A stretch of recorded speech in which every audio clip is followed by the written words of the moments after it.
Hello everyone. We are going to edit a photo today. The first step is opening up Google Snapseed. We'll click on that. And when we get into the app, we're going to hit anywhere on the screen. And that will open up the photo library. So I am going to select this photo right here of 3 ducks. Just going to tap on that, wait till it loads. And here's our first page. So down at the bottom here, there are basically filters that will edit the photo slightly. So if we tap on portrait, it will go through some edits. It kind of slightly darkened the photo. If I go to pop, it makes the colors a little bit brighter. And you can see over here, I did a fox and an ocean preset. So those presets do a certain, they change the colors for that certain preset that I created that was based off of that image of the rocks. So we can either hit the check mark or the X. I'm going to just hit the current and click the check mark. So now we are basically back where we started. The next tab is the Tools tab, and this is really where you're going to be doing most of your work. So up at the top left, there's a Tune image. So if you tap on that, you get a control list. If you hit the Adjust button, you can change the brightness. So if you swipe to the right, it'll get brighter. If you swipe to the left, it'll get darker, and you can come back to center. And you can access this by just swiping your finger up, and it'll scroll through these lists. And I'm going to leave the brightness as it is, so we'll just click the check mark, and we'll go back into Tools, and then the next tab over is Details. So this will add structure and sharpening to the photo. So if I swipe to the right on structure, you can kind of see the background especially getting more defined. And sharpening doesn't do a whole lot more, but if you look closely and you pinch the zoom, you can see that the ducks are sharper when you swipe. And you don't want to sharpen too much, because if you can look closely, you get these lines that show up, and that basically means the pixels are not being read, or it's not exactly what it is, but the pixels are showing up, and the software is over processing the pixels. And if you hold down on the screen, you'll be able to see what the photo looked like originally, and then if you let go, you can see where you are now. So I'm going to add a little bit of structure, and we'll click the check mark. The next thing to do is, I don't really touch the curves button, but I do change the white balance. So if we tap on the white balance button and we click Auto Adjust does a pretty good job, and you can see the temperature went +4 at the top, and +4 or anything positive makes the photo warmer, and anything negative makes the photo colder. So I liked the +4 that auto white balance gave us, The other option is to do a neutral color picker. So it'll actually give us this little magnifying glass, and we can go over the photo and pick a neutral area, kind of mostly a dark gray. And you can see here, this is basically a +4 that we had before, so it's pretty close. We'll go back to auto adjust. It's +4. We'll click the check. Go back into tools. If I did want to crop this photo, which I think it looked pretty good at the moment, I would click on the crop tool, and it gives you these formats. So the free crop allows you to basically drag from any side and not have any particular aspect ratio. If you do want a particular aspect ratio, you can click and select any of these. Like this would be a 16:9. That one also would work, but you can kind of scroll through these, see what you like. I think I'm just going to go for this crop that I have right now. Back in the tools, your rotate button, it auto straightens it based on the horizon line. I'm going to just keep it the way it is. If I wanted to flip this photo, I would click the flip, and it reverses the direction. And the rotate is pretty self-explanatory. I'm just going to keep it the way that is. Okay, the next button is perspective, and this tool allows you to kind of change the image. Let's say that you had a horizon line, or you held the photo kind of at a weird angle and you were getting a weird perspective. I would drag these corners out to try to make the photo a little bit more even and level. This one is fine the way it is, so we'll just click the check. Back in the tools, the expand button is basically a smart tool that allows you to expand the outer edges. It doesn't do a perfect job. As you can see, it kind of made the water down below very weird. And the fill mode can be smart, which tries to look at the image and create something that would match the image if you were to expand it. The same as for white and black, just adding black or adding white. I'm going to cancel this. I don't want to expand. The selective button, which is next, is a pretty helpful button, and I'm actually going to use it.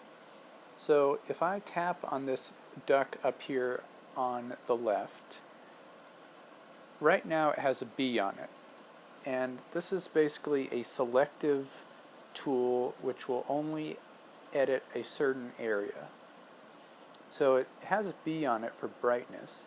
You can go to contrast, saturation, or structure. I'm going to add a little brightness to this. So if I swipe to the right, you can see just that one duck is changing. Just that one area. So I think that looks pretty good. I'm going to add a little bit of structure just to that duck. Okay. Now I want to add to the second duck.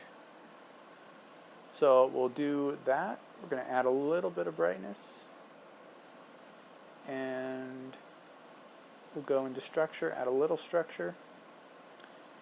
And I don't really look at the numbers. I just look at the image and decide what looks good to me. You can be accurate about it and just say, like, I want this number to be a 31 or a +5. and you learn over time what those numbers equate to. But I think that looks pretty good. And we're going to add a third point for the third duck. And we're just going to brighten that up a little bit. And add some structure. Alright, so I'm going to click that check mark. So now the ducks kind of come off from the background a little bit more. And I'm liking that. Let's go back in the tools, and the next button is the brush tool. And I use the brush tool quite a bit. The brush tool is mainly used for adding selective edits in the form of a brush. So you can add dodge and burn. So dodge will lighten an area, burn will darken an area. So I will give you an example. In the water, if I keep swiping in this area, you can see it gets a lot brighter. If I decrease the value to 5, it's a little bit less. And the middle is an eraser. And let's see, if I click the mask button on the lower right, that will allow me to actually see what I am touching and to see mostly if I got rid of it, if I didn't like something. It also is very handy if I just wanted to do an outline and brighten up just the outline of this duck. I would increase, and you can see exactly where you're brightening. You can see if you missed any spots. You can zoom in and get a little closer. If we turn the mask off, you can see that outlined it slightly. I'm going to just erase that. And let's go back to the effect, and the exposure button is the next one. Now exposure will add quite a bit more light, and I tend not to use the exposure unless something is really dark and I want to try to bring it back. So we're just going to get rid of that. Click on our mask, make sure we got rid of it all. And the next button is temperature. And temperature is basically like the white balance before. It will add a warmer tone or a cooler tone. So if I zoom back out, if I start swiping at 10, which will show up a lot more, and I turn the mask off, you can see I'm basically painting yellow. And if I turn the temperature down, let's say it's a -5, it's actually going to become cooler. You can see I'm starting to paint blue in there. So this is for very slight adjustments. You wouldn't use the temperature brush to do a really large adjustment for a big area. That would be your white balance. But if I just wanted to warm up a certain area, like for example this wing here, if I wanted to do a +5, just warm that up so it's not quite as blue, I would just do something like that, a very tiny adjustment. Let's erase this blue up here, and the larger your brush, the more you will remove, and that changes based on how far you zoom. So the more you zoom, the smaller your brush. Okay, let's go back to the effect, and the last button here is saturation. And saturation will basically, let's say I wanted that blue to be a lot brighter. I would start drawing on that blue, and it is becoming more vibrant. Let's say, let's try on this blue here. It's becoming a little bit more purple. So, there you go. So I like the way it looks right now, so I'm going to click the check, go back into Tools, and this is our healing brush. So you can see right here, there's a little spot that I don't like and I don't want to be in the image. So I'm just going to take my brush and draw right over that, and it basically looks at the background and the surrounding area, and it will take out that little spot, and it's basically a spot healing tool. Let's check if there are any other major spots. Looks pretty good, so we're just going to click the check. And the next button is HDRscape. So you can see right off the bat, it gives you a +50 filter strength. So if we go back all the way to 0, that's where we were before. If we draw to the right, we drag it to the right, you can see that turned into purple, and this is still blue. It's also those lines where the pixels are coming out, those are showing up. So I'm going to drag that back down till I can't really see those lines. This also is kind of a filter tool, so we can adjust the filter strength, and that's what we were doing before.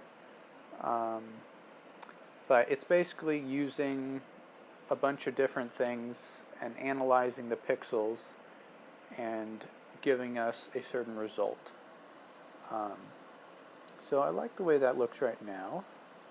The style can also change. So it was on nature at first. I tend to not really pay attention to which nature people find or strong it's on. I just like to click on them and see just right off the bat what they give me. So it looks like the nature does a little bit more to the background than the people. The fine does more to the background and makes it a little bit more detailed, and strong does a lot more to the background. I think I'm going to stay with nature just because I like the foreground of the ducks, and I kind of want the background to just blur away. So I'm going to click on the check mark, and we'll go back. The next button is Glamour Glow. So you can see right off the bat, it started to make it raised it right up to 100 to start with. We're going to drag that back down and just see exactly what the Glamour Glow button does. So again, if you click on Style, it will have a certain style. Like number 5 is a lot warmer than number 4. Number 4 is kind of that cooler tone. Number 5 is that warmer tone. 3 is kind of a neutral color. 2 is pretty much like the original image, and 1 is also pretty close to the original. I tend to go with number 2. I just like the way it looks, and for this image I like things to be quite detailed. I would probably not do a whole lot of glow to this image. I tend to use the glow button if there's like a sky or something that I kind of want more of a moody look. So the next button is tonal contrast. I do not really use tonal contrast very much. I don't tend to find any major difference with using it or not using it. The next button is Drama, and Drama is similar to HDRscape, where it gives you a filter. You can see it's doing quite a bit to our image. So there's the dark, kind of gives you more of a silhouette. There's the bright, which really brings out the foreground. And then there's Drama 1 and Drama 2, and those give a little bit more detail. I'm going to bring that filter strength down a little bit, although I do like this filter. I'm liking how it's looking, so I'm going to leave it right there at 39. I'm going to click the check. Alright, our next one is Vintage, and this tool I use quite a bit. I'm going to scroll up to Vignette Strength, and Vignette Strength will change how much vignette there is, and vignette is the darkening of the corners. So you can see the middle is still light, and the corners have darkened. This is all the way at 0. So there's nothing that, there's nothing that the corners are not darkening at all. I tend to use the no vignette or very slight vignette, and the style I use is all the way to the right, number 12 mostly. It's kind of a dark, just darkening color.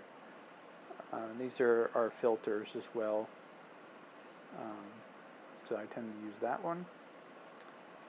So I basically scrolled up, turned off the vignette, but I'm still keeping the style.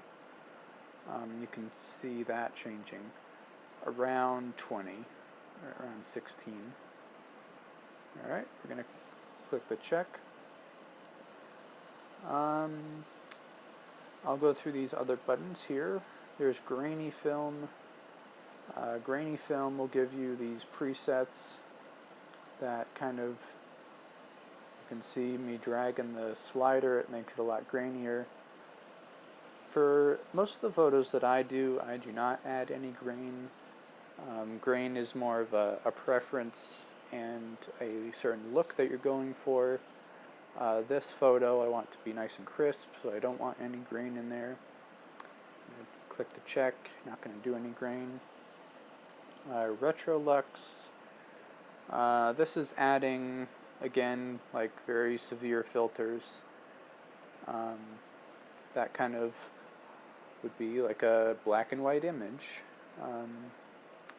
Again, I don't really want to use that, so I'm going to click the X. And Grunge. This one is similar. You can change the texture. You can also shuffle through the different textures. It definitely gives you a certain look. And I don't want that look, so I'm not going to use that. And this is the black and white button. I do use the black and white quite a bit.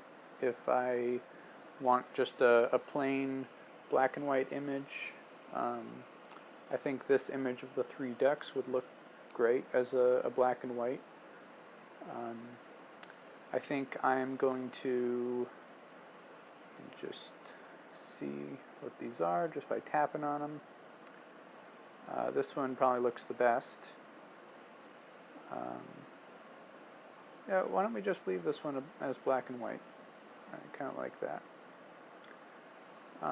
Going back in the tools, down to Noir. This kind of is specifically for black and white. It changes the color slightly and reacts with the black and white, especially these last couple. I don't really like how that looks. I'm just going to click out of that. Portrait, and this will not work with most of the images that I do, and you can see it says no faces could be found in this photo. We're just going to cancel that filter. So if you did have a face in the image that you're editing, it would allow you to possibly like just add like some clearness or sharpening to the face, and it'll not edit the background. So it uses an AI system to analyze what is the face and what is the background. but again, there's no face in this image, so it can't detect it. The head pose button, again, is for a picture of a person. You can actually shift the person's glance to one side or the other, and that's for a person's face. Lens blur, if we tap on that, you can see this set of two circles, and the circle in the middle allows you to drag where the blur is. So let's say that I wanted just this duck here to be blurry, or just that duck to be clear, and then the rest of them to kind of slowly go off. I would just drag it to that duck, and you can see what that does. You can also change the shape, so you can do like two ducks and have one be blurry. You can change the size, and the blur strength is basically the size. You can see how that changes. I'm gonna not do any blur on this one. Exit out of that. The next one is a vignette tool. This one will actually add like only vignette. It'll only edit the vignette. So we can do an outer brightness, which will actually not do a darker corner, it'll do a lighter corner. And if we swipe it the other direction, it will darken our corners. And I don't think I'm going to add anything to that. Go back in the tools, almost there. The double exposure button here, I use quite a bit. So for my my photo of the reflection image, where it was two apple trees that I reflected, I used Photoshop in conjunction with Snapseed to do those edits, and the double exposure tool basically allowed me to combine two images together and eventually end up with that image, the reflection. So that's basically as simple as opening an image, and that will bring you to your list of photos, and you can go in and select one. Go in all photos. This is just a quick example. It basically overlays the image. You can drag it around, zoom it, kind of make it look like these ducks are not flying in the ocean, but they're flying up in the sky or something like that. And you can change the transparency. So that's basically how much the image in front is coming through, or how much the image in back is coming through. And the style, so there's an overlay which will pretty much equally combine the two images, subtract, add, darken, lighten, and default. This is kind of adding like a filter, it looks like. I'm not going to do that on this image, so just click out. The text box is if you want to add a title or text to something. I've actually never used this before, but I think it's probably pretty self-explanatory. You can drag your text around. Let's say I wanted to do a just a title. So let's just say ducks. Okay, and it gives us those ducks, and the color of the font we can change. Let's see.